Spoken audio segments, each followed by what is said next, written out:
go. All right, let's get going. This is exciting. All right. Thank you for coming in. Okay, today we're going to be talking about mindset shifts that can help us take back control of our time because we were just talking before the recording started. There's no shortage of, obligations we have, people certainly at this holiday season, circumstances, everything's competing for our time.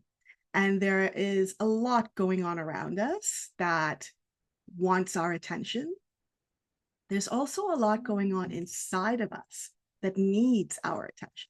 So today's session will be spent investigating the mindset that is keeping us in the belief that there's not enough time, and the feelings of overwhelm and frustration that keep us spinning our wheels.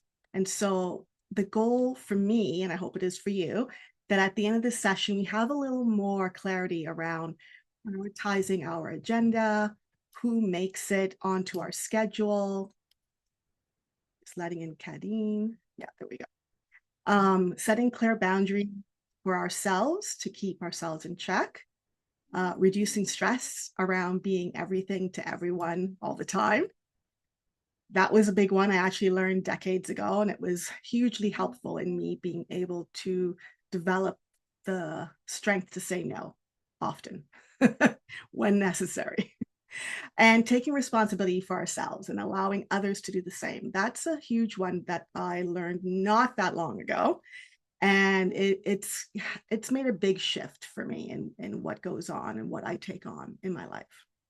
So the one mindset shift that I'd like to talk about today is to believe in a new narrative for our story. So we are each incredibly powerful, valuable, purpose-filled beings who have important work to do.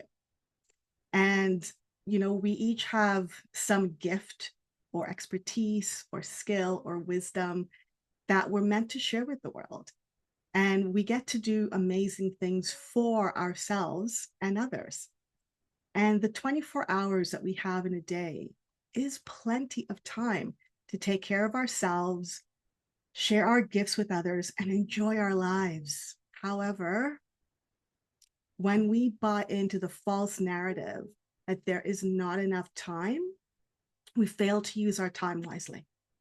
We fail to prioritize ourselves, our gifts, and the joys in our life. So let's look at what happens when we say there's not enough time. So each of you, to yourself, take a moment and say, there's not enough time. And again, there's not enough time. There's not enough time. And what does it feel when you say that?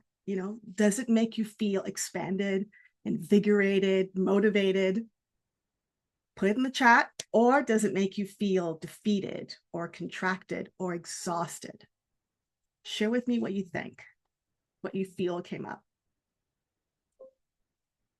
Kadeen, no, it's recording on active speaker. So that's why we're using the chat. So that I'm the only talking head being recorded today. So Carlene says anxious and contracted, and Kadeen says frustrated. Yes, exactly. When we give ourselves that story, Jill feels stressed. Exactly, which is why we need to change that. There's not enough time is a scarcity thought. And it's an old story that gets triggered and repurposed again and again. There are loads of books and workshops on productivity hacks and tools and strategies. And I'm sure all of us at some point has read one or two of these or attended a seminar or workshop on productivity. And if we are feeling like we need to be more organized in this area, then these books and workshops can definitely be helpful. What's not helpful, though, is that when these books and workshops contribute to the belief that we need to do more in less time.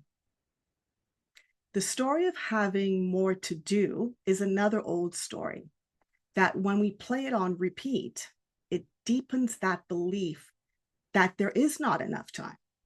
And it reinforces scarcity mindset that creates a panic in our bodies, which is what came up earlier when we did that exercise. It keeps us in anxiety about keeping up. And it makes us feel like we're not being enough or doing enough. And what makes us feel then is this feeling of failure. It's this yucky cringe in our stomachs that come up. And when we don't feel good about ourselves, well, we don't show up as our best and full selves. I mean, after all, how can we? If we don't believe we are good enough, we're never going to show up fully. So, how do we strengthen the new belief that says the 24 hours we have every day is plenty to take care of ourselves, share our gifts with others, and enjoy our lives? Well, we are already enough and we can do amazing things. So, by shifting our mindset from scarcity, which is there's never enough time, to one of abundance that says there is enough time for what matters. Now, the what matters part is the key to it all. So, when we become the person, like become the person who believes they have enough time for what matters, we start seeing evidence of it on our calendar. So nothing makes it on to your calendar without a very clear hell yes, because you understand why it matters to you. Even if it isn't the most interesting or fun thing, many of us don't like doing taxes, but it's necessary and it's relevant to our desires and our goals. And so we do it. It belongs on the calendar. And it is our responsibility, if it's on our calendar, to be committed to it. So this shift can transform how we approach our day. We can collect all the helpful productivity tips and tools like habit stacking, which James Clear talked about in his book, The Atomic Habits, which a lot of people have read. But if we're still trying to cram more into the day than we need to, that is not our responsibility to, then we'll continue to feel like we're getting nowhere fast. So the first step is awareness. What we have to prioritize in our lives. What are the non-negotiables? What are the non-essentials that can either be delegated or removed or reduced? And what is the fear-filled story holding us back from making the changes we know we need to take? A common scenario that I've helped women work through is related to this idea of volunteering their time. And it could be to a worthy cause, but it can also be to other aspects of the life. And so initially, when they sign on to volunteer for a position, it's for a variety of reasons. They're looking to get some reward from the activity itself, from how they show up and what they get to share. And they're typically engaged in this for at least a year or more, and they're very happy to be there. But then you fast forward to however long into the present time, and while doing the work still brings them purpose or joy, they now have other aspirations that have evolved and require and is deserving of their time and energy and creativity. But in order for them to make space for that, they have to let go of something. They have to let go of something to make space for these aspirations to become their priority. So because we've done the work together and they understand their priorities, their non-negotiables, they are willing to delegate, reduce, or remove the non-essentials. They've worked through the fears of what it means to let go. They eventually come to the conclusion that letting go of a volunteer position is actually in alignment with what they want next for themselves. So the mindset, though, that often trips them up before we do the work is the competing beliefs. In other words, I want to do something new with my time, and I don't want to let go of what currently consumes my time. The other part that goes with that is they choose to give unhelpful meaning to a situation. So letting go of the volunteer work to make room for something else that matters to me makes me selfish, makes me self-centered. You know, that would be their fear-filled story that's holding them back from letting go. However, when they replace that crappy story with a helpful one, it becomes letting go makes room for someone else to enjoy the rewards that that volunteer work brought to them. So the reframe of their fear is not only helpful, it's a powerful shift in perspective that opens up possibilities for them now. So for the record, the volunteer work sometimes shows up as doing laundry for kids who are more than capable of doing it for themselves. So their last act of volunteering to their kids is to show their kids how to do the laundry and back away and let their kids learn to be self-sufficient. The other part, sometimes it comes up, is being on call for the best friend or the sister or the grown niece who's always calling in and saying, I need you to do fill in the blank. So basically, those people in their lives are outsourcing their thinking. They're outsourcing their effort they put towards organizing themselves and being self-sufficient.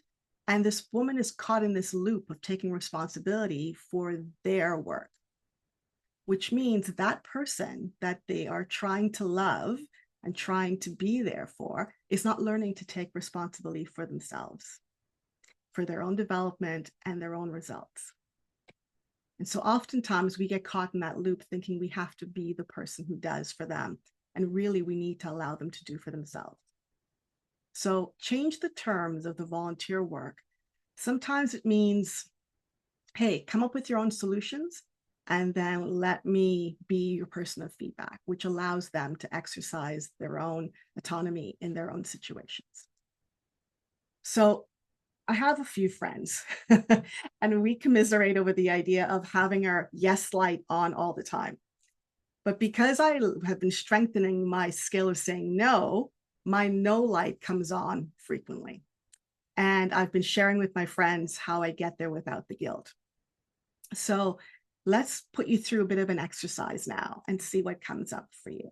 So if you can, what's important to you right now that you feel you aren't getting to? Is there something you can share in the chat or you can write down for yourself just so you go through the process of the exercise?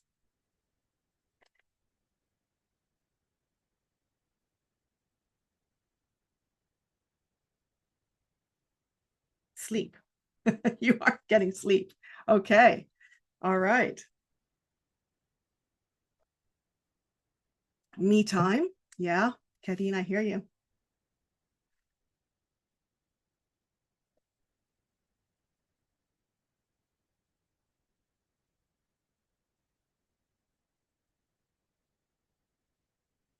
Arlene, do you want to share or no? You can just give me a nod if you want to. You want to share? Okay. Clarity on next steps. So whatever it is that is your goal or your desire, you're not clear on the next step. You're not getting to that point of clarity. Okay, I got you. Okay. So what happens if we don't make this a priority? Who or what is impacted when we don't prioritize sleep, me time, and time to think, really, Carlene? You know, what if you don't, get to these things? What is that impact, not just to you, but remember when you're impacted, others around you are impacted. That could be clients, that could be family, that could be a lot of things.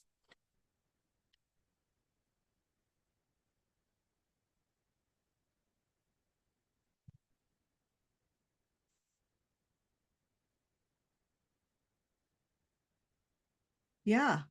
So your family has no patience with you, or you have no patience with them? Oh, you don't have any patience with them. Yeah, of course. Because when we are under resourced, where is this patience going to come from? There's nothing left. The tank's empty. Yeah. And I'm, if we're all mums on this call, then we have been through the sleep deprivation part and how horrible that was. This beautiful joy in our life is this beautiful, gorgeous baby that is just edible. And yet we are pulling out our hair because we don't have enough sleep and we're completely depleted. Kadeen, it's a ripple effect. A ripple effect, how do you mean that? The me time, it's a ripple effect outward, like how is it affecting? What's the impact to people? And then Carlene, you're saying me, my time, my freedom. Yeah, you're being impacted because you're not fulfilling what it is that you want. everything gets impacted. Okay, yes, Kadeen, you're right. Everything does. Yes, your work, you, how you feel about yourself, your family, your loved ones, your friends, your time out, like all of that gets impacted. Absolutely. So then what good can come from making this your priority? What are the benefits to you and others when this does become your priority? When you prioritize sleep, what's the good that comes from it for you and for others? Carlene, when you set aside that time to just think, to mull it over, to figure out your clear next steps, or to book a call with a coach who can help you with that, or whatever it is. And Kadeen, same thing. What are the benefits that are going to come from this when you actually find the me time? I mean, I don't know what you want in your me time, but if you were to prioritize certain activities, not all in one day, but little pieces, what good can come from that? So Jill will feel happier. Yeah. And when we feel happier, everyone around us feels happier, right? There's that, what is that saying? Happy wife, happy life. I mean, really, Kadeen is more rested, focused, and energized. Yeah, which means you are actually more productive and you are more motivated to get things done. And same for Carlene, positivity. Yes. Instead of being this grunge, curmudgeon, this person who's just always sort of crusty, you're finding positivity, which means you're finding reasons for more joy, and you're finding reasons to smile more, and you're finding more ways to reach for kindness or compassion. If somebody cuts you off, you are not throwing a whole slew of F-bombs at them. Right? I know. Yeah. Because we're short-tempered, because again, we're depleted. Yeah. So what are the negotiables that can be delegated, removed, or reduced to make space for this? What are some things? I mean, so not that long ago, my husband, he had to go to Montreal for a bit to be with his family. And he does quite a few things around the house. And while he was away, I didn't want to have to, just put myself in a deficit flag. And so I allowed myself to actually teach the kids how to do things for themselves. And when he came back from his trip, I updated him to say, hey, this is no longer your job. This has been put off. And so he got more time for himself. I got more time for myself. And so there has to be some things that are negotiable that you can let go of, or you can reduce how often you attend to them, or you can delegate to someone else, or maybe it's something where it's time is due. Like when I let those kids learn how to do things for themselves, that was off our plates completely. It's still getting done, but it's just not being done by us.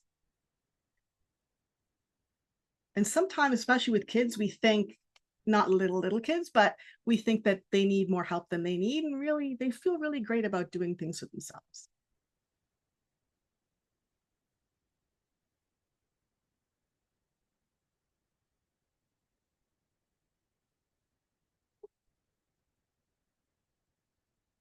Anybody coming up with anything that they can let go of?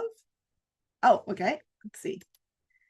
So everything I do around the house, and if I'm honest, a lot of things I do at the office. Yes, be honest. Yeah.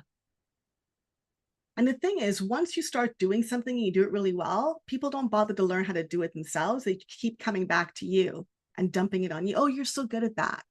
Oh, can you just do it? You'll be faster at it. And it's like, yes, yes, and yes. And yet I'm not available to do it. Right? But what if it's your problem is you?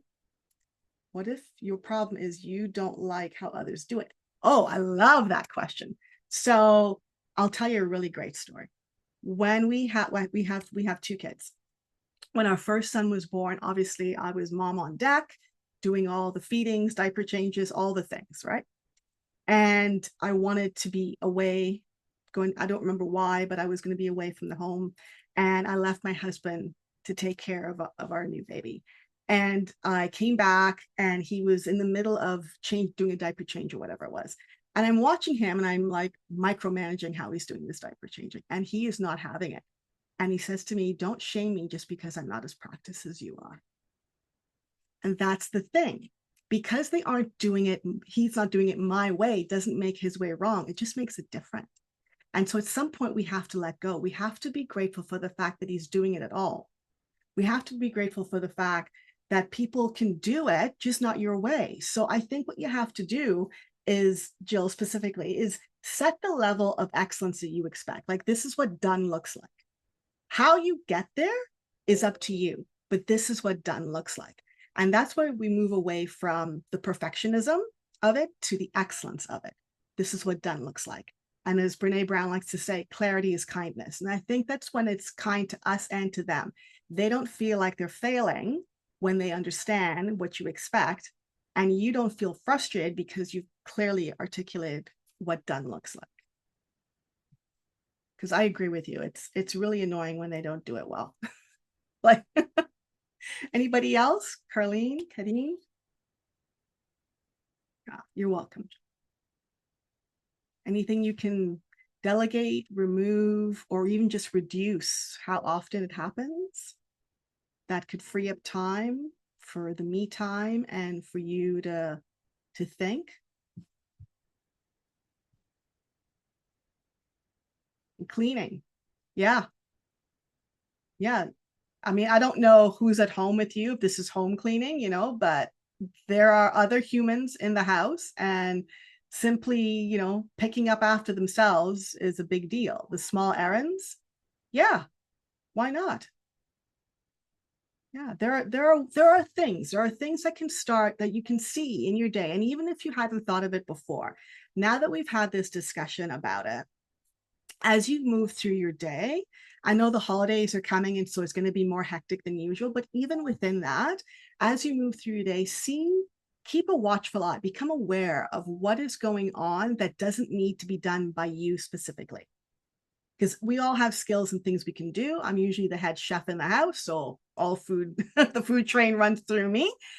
However, on Saturday mornings, my husband does the breakfast because I need some time off.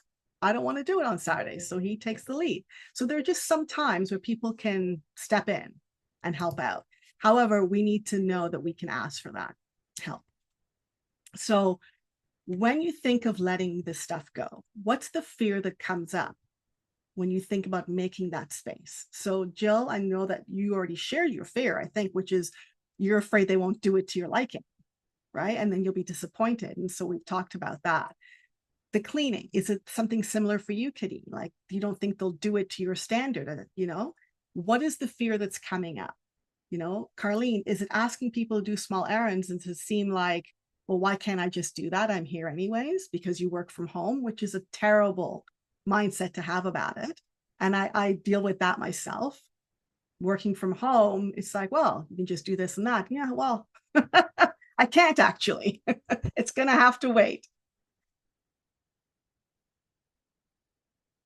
So what is the fear that would stop you from asking for what you want, or delegating, or saying, you know what, we're not doing that anymore? What would be the fear? So they don't do. Oh, okay, Carlene, you have to go. All righty. I'll send you the recording. Yes. Thanks for showing up. Bye. Kadeen, yeah, it's exactly. They don't do a detailed job. Right. So they need to, what I did when I started teaching my kids how to clean the house is I had them mirror me. I would be like, okay, we're gonna run the vacuum, and this is how you do it, and this is how you know it's done. Because when I come along the baseboards, I don't want to see anything. So literally, I've and it's painstaking. It's painstaking, and it's a pain. It's painstaking. However, once they get it, they get it. And when they don't do it well, I get to call them out because I know they know better. And they can actually call themselves out. I'll just come back and go, look, is this really your best work? And they're like, no. And then they get back in there and they do it again. And that's a really great lesson. And if you take shortcuts to things, you end up having to do it again, which means haste means waste. You've wasted your time because now you have to do it twice. So there's lessons in all of it. Okay, so what is the new narrative that you're writing to support your decision? So because you've made this decision that I'm going to delegate out certain activities, what is the new way you're going to reframe it? So earlier we talked about the women who I've helped who volunteer their time. And the new narrative moves from, I'm being selfish by not volunteering any further. And the new narrative is now, by letting go of this volunteer position, I allow someone else to come in and enjoy the rewards of this work. So how do we reframe this ask and this fear into something that makes us feel good about asking, about moving forward? And Fatima, if anything comes up for you, please jump into the chat and share.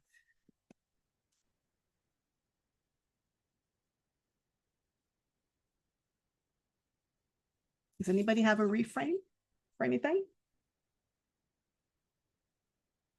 Do we need help?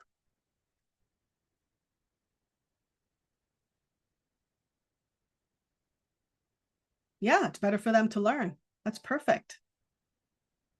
Yeah. Yeah, it's better for them to learn. It makes them self-sufficient. Yes, you are absolutely empowering them. Yes. Yes, yes, yes. My eldest is now in college, and his room is cleaner than I expected it to be, but still not as clean as I would like it to be.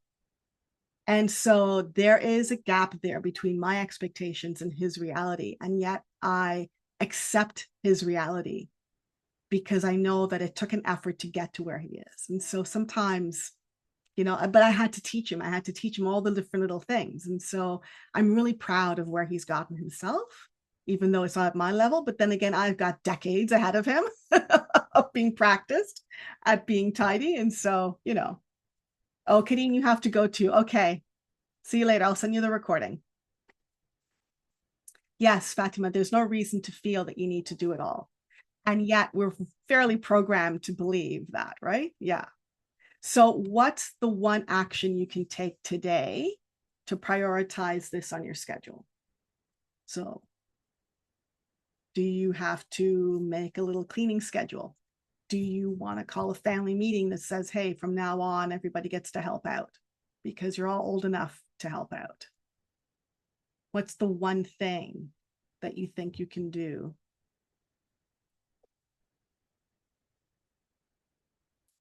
to move this along?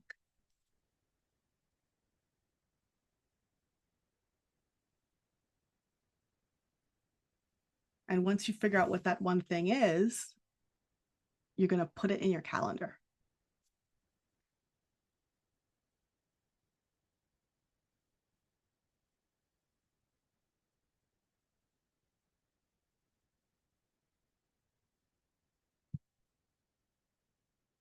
Yeah.